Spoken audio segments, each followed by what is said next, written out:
Diego Lopes and Brian Ortega go head-to-head this weekend at UFC 306, also known as Noche UFC Riyadh season. And today I'm going to give my official prediction for the fight. So stick around to hear my thoughts on Ortega versus Lopes at Noche UFC. I'm Wyatt, and this is Fight Society. All right, guys, so before we get into the video, please make sure to like, subscribe, all that YouTube stuff.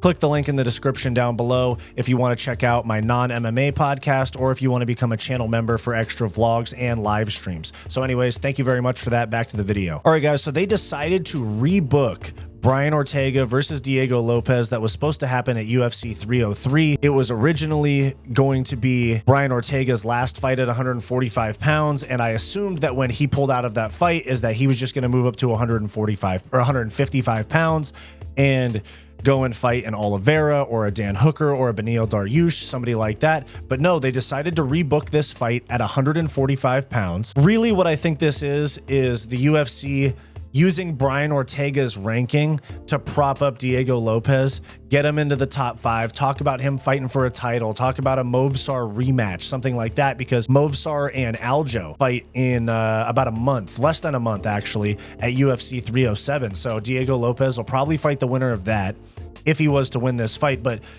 if all of the plans that have been talked about with Brian Ortega, where he says there's no title shot for him at 145 pounds, so he's going to be a lightweight, if that's still the plan, then I think that this is still same. If you go back and watch my videos about UFC 303, I was thinking that this was a bad fight for Brian Ortega.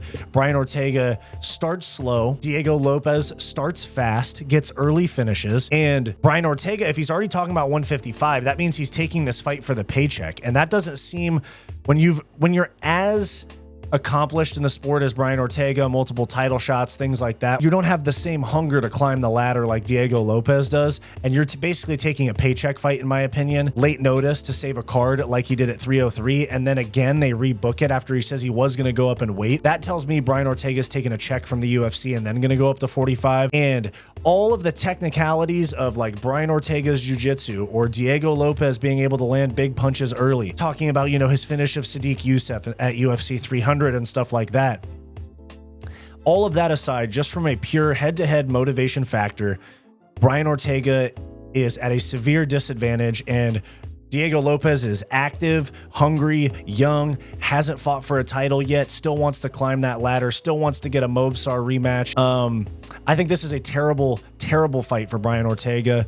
Now, in terms of the actual technique of the fight, it is certainly possible that Diego Lopes comes out too fast. Brian Ortega has slick jiu-jitsu, snatches a guillotine on him on a takedown attempt, or throws up a triangle after a takedown, something like that. Diego Lopes is going to come out fast. He's going to come out hard. And Brian Ortega is either going to completely roll over in the first round, potentially get finished, but the same thing he did against Yair Rodriguez, get absolutely bullied in the first round, and then the second round is where we'll see if he's actually going to stick around for this fight. But with him going up against somebody like Diego Lopes, I genuinely don't know if Brian Ortega is even going to make it out of the first round if he's not dialed. So my prediction for the fight, I think Brian Ortega is going to go in there and get his ass whooped and move up to 55. I just don't like the motivation or lack thereof to be at 145 pounds and then still taking a fight against an up-and-coming killer. So my official prediction is Diego Lopes first round TKO. I think he's going to hurt Brian Ortega early, and he's not going to let him off. He's not going to let Brian Ortega off the hook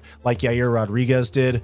So that's my official prediction. Diego Lopes starts fast, lands a big punch in the first minute or two, follows up with some insane ground and pound, very explosive, quick, emptying the tank ground and pound. Ortega is going to be cooked. Diego Lopes is going to be a top 5 featherweight in my opinion, and then he'll most likely fight the winner of Aljo and Movsar. So there's my official prediction for Ortega versus Lopes at UFC 306, Noche UFC. Hey guys, thank you for watching this video. Make sure to like, subscribe, all that YouTube stuff. It really helps me out a lot. If you're interested in supporting the channel further, then become a channel member today for access to members only live streams, vlogs, and some other members perks. So click the link in the description down below or the join button on our channel homepage to become a member today. If you're interested in some non-MMA content from me, go check out my personal channel, Wyatt's World, and go check out my weekly comedy podcast, What's Up Bro, with Wyatt and Bo. Both of those are linked in the description down below. Go watch this suggested video, and we'll see you next time.